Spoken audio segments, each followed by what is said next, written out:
That is the man right there that everyone is here to see, Ashton Jeanty. Brady, crazy to think only 2 more guaranteed games on the blue for Ashton Jeanty tonight, and then when they wrap up the regular season against Oregon State on Black Friday. Now, of course, they could have another opportunity for the Mountain West Conference Championship game, and maybe even another opportunity in the college football playoff. But you should probably get to Albertson Stadium and watch this kid while you can. And I'll tell you what, there's so much excitement around this team, but he's a big part of the reason why they are selling out each of these games, why people are getting here early and watching warm-ups. It's been a little while with all these teams loading up the box for him, but I really hope we can get some more explosive runs and see him, get some more glamorous stats, get on the higher tier of that Heisman conversation today. We were just looking at the, live betting stats right now. With Cam Ward's loss to Georgia Tech and the Miami Hurricanes, he's dropped down to 4. So I'd rather see Ashton beat everyone else than watch them all lose, though. Ashton sitting at 3. You can see Ashton and the rest of the running backs. It looks like Boise-Dubar suited up for another second consecutive week. He didn't play last week. He looked available. We'll see if he actually gets into a game tonight. Been having a tough time coming back from an injury this season. Dealt with a hamstring earlier on in the year, all the way back to fall camp, really, Brady.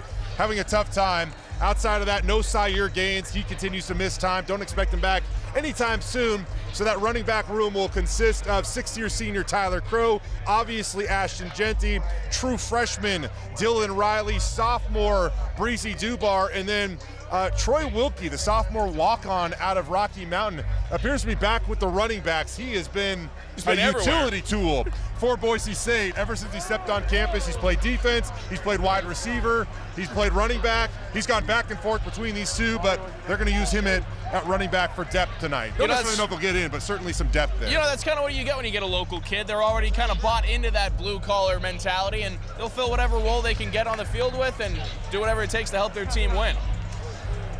Ashton Jeanty leads college football in rushing yards. He has fallen just off the 13-game pace to break Barry Sanders' record, but Boise State is going to earn more opportunities to play if they continue to win.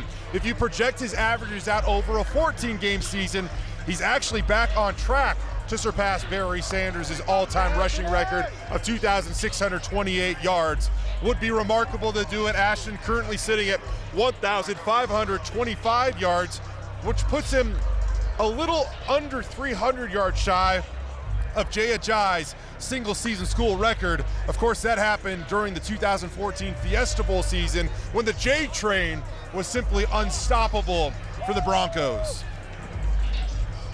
Take you around, Tyler Crow, former walk-on out of Skyview High School. We give you the Ashton Jeanty split box right there. Laughing, having fun. He was featured on Game Day today on ESPN. A fun look at his life. Spent some time overseas. His dad's in the military. Something that stands out to me about the Heisman Trophy, Brady, that often isn't talked about. If you go online and you look up the definition of what the Heisman Trophy winner is supposed to be. It's not just on the field. It's not just on the field. Obviously a massive part, maybe the most important part, but character is involved in the definition of the Heisman Trophy winner.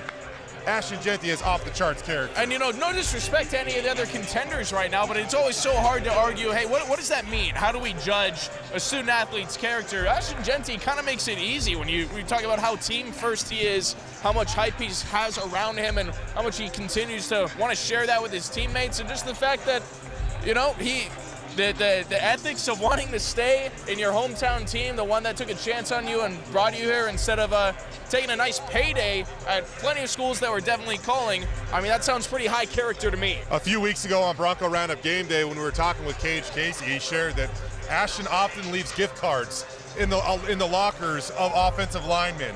He cares about his teammates, is always thankful and always appreciative. Super selfless type of player, and obviously really talented.